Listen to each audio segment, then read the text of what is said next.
jopo zima la wanamichezo limesheheni na kukupa taarifa za kimichezo ambazo zimetukuka kweli kweli. Samuel Gerard. Naam bana, tuanzie katika historia ya hawa wanandoa, maana kwa sasa hivi ni wanandoa ambao ilikuwa ni Disemba 31 usiku. Kwanza nini tikitano mimi sikubaliana nacho jamani? Hata mimi. Yaani hawa wanawake wanaoanaje, yani inakuaje?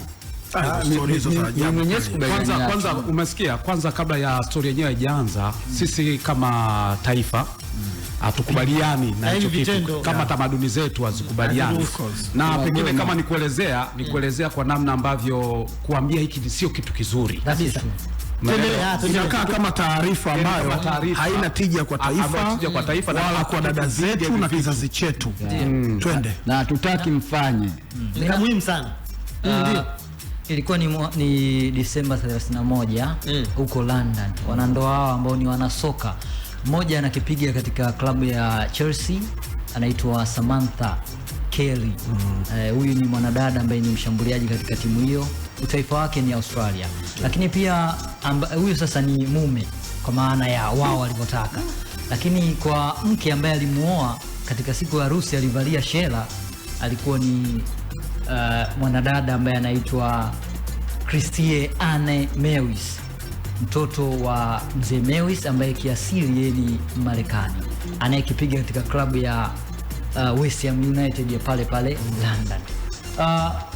Tukio lao jinsi walivyoanza kwenye uhusiano, walianzia katika mechi ya kimataifa, michuano ya NWSL, yani National Women Soccer League huko Marekani, ambapo ilifanyika, mmoja akiwa na Australia ambaye ni Sam Kerry, mwingine akiwa na timu ya taifa ya Marekani ambaye ni Anne Christie Mewis. Wakakutana hapo, maugomvi yalivyoanza, mwisho wa siku kwenda kuchekiana DM na kuombana radhi, bana nisamee nini na nini, wakapeana namba za simu, wakaanza kuwasiliana. Tokyo, Japani mwaka 2021 ndipo walipoanza kudhihirisha umma mahusiano wao kwamba wapo katika uhalisia wa kimapenzi, wakavishana pete. Na moja kati ya kauli ambayo alisema mwanadada ambaye ni mume kwa sasa hivi kisheria, tuseme Sam Kelly alisema kwamba nimemvisha pete ya ndoa mchumba wangu ambaye Samantha ndo Kelly, Christie Anne. Sasa basi wawili hao wamebahatika kupata mtoto wa kiume ambaye wamempata mtoto wa kiume kweli.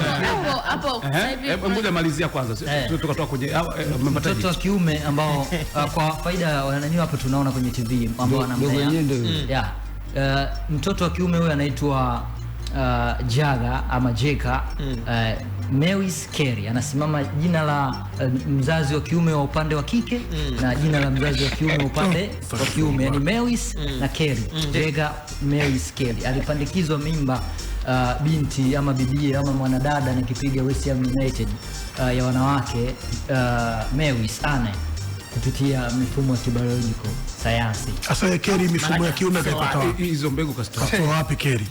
Makepo keke me hamna hapo, alipandikizwa sayansi bwana, na hii bwana tafuta mtu yao amlee. Na hali hii kibiolojiko na huko wenzetu Ulaya huko wanaifanya sana. Na mtoto atazaliwa hapo anakuwa ni mmiliki wa halali wa yule aliyopandikizwa. Baba usike wala hana ndugu yoyote kwa upande wa kiume. Kwa hiyo mtoto, ndio maana hata jina inasomeka Mewis upande wa mwanamke ambaye ni mume kwa maana ya wao walivyotafsiri. Upande pia wa kiume na kike manake Mewis na Kelly. Sasa mtoto anakuwa upande wangu jamani, ndio anamuita Kelly baba. Na sija mimi kwa upande wangu kwa sababu muda unakimbia jamani, ili tuliweke sawa. Umesikia? Kwa sababu ya muda tunakimbia sana, najua muda unakimbia sana. Tuliweke sawa. Kwenye tamaduni zetu ni kitu ambacho kubaliana. Na hili limekuja ni kwa sababu pia Tanzania tuna wachezaji wetu ambao wanacheza mpira wa kike. Unaelewa? Kuna kina dada ambao kuna mazingira ambayo yanakuwa yanatatanisha.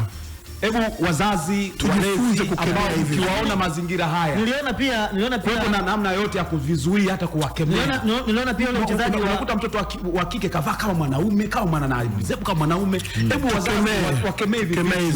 Kama vimetokea huko visitokee tena kwetu huku tena. Kwa kuhitimisha jamani. Sisi tunakemea lakini kuna watu wanakumbatia.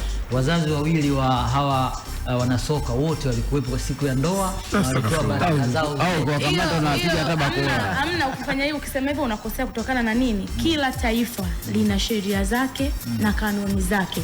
Kwetu sisi haiwezekani. Lakini kwa mataifa yao. Yaani ukisema inawezekana watu wanafanya kwa siri. Kama wanapiga bakora hata kama kule inawezekana. Wamekuja na sheria inasema sasa hivi kuna msichana ambaye atacheza mpira kama anakuwa na jinsi za kiume. Kumbuka kuna sheria mpya ambayo napata ukakasi. Sasa vitu wanafanya vice versa. Namalizia, napata ukakasi. Sekunde moja, malizia. Napata ukakasi juu ya dini. Si Uislamu, si Ukristo ambaye unakubali hichi kitu. Kama ni sheria, lakini hilo kanisa lilowafungisha. Mungu anawalaani. Bana sawa. Tumefika tamati ya Sports Knockout katika siku ya hivi leo, lakini pia tukio kama hilo nishe kuliona kwa nyota kutoka pale nchini South Africa. Mmoja anacheza Mamelodi amemuoa mwenzie. Tutakuja na hiyo story vizuri kesho tukipata wakati mzuri sana wa kuzungumza taarifa za kimichezo. Bana sawa, ulikuwa unasikiliza Sports Knockout ya kibabe kabisa siku ya leo. Shukrani sana Justin Case, Lugano Israel, Samuel Gerard, Godfrey Mlanjize, Juma Kamtande, Mariam Mshana. Mimi ni shuhuda kwa muda wote, mzee wa mida Godfrey Nyanto. Mwisho wa Sports Knockout, mwanzo wa Gentop wanakuja hapa kubaluza taarifa za kiburudani. Wozu featuring Mario anakuambia Vavayo. Wewe ni Vavayo, endelea kukumbatia 92.5 FM.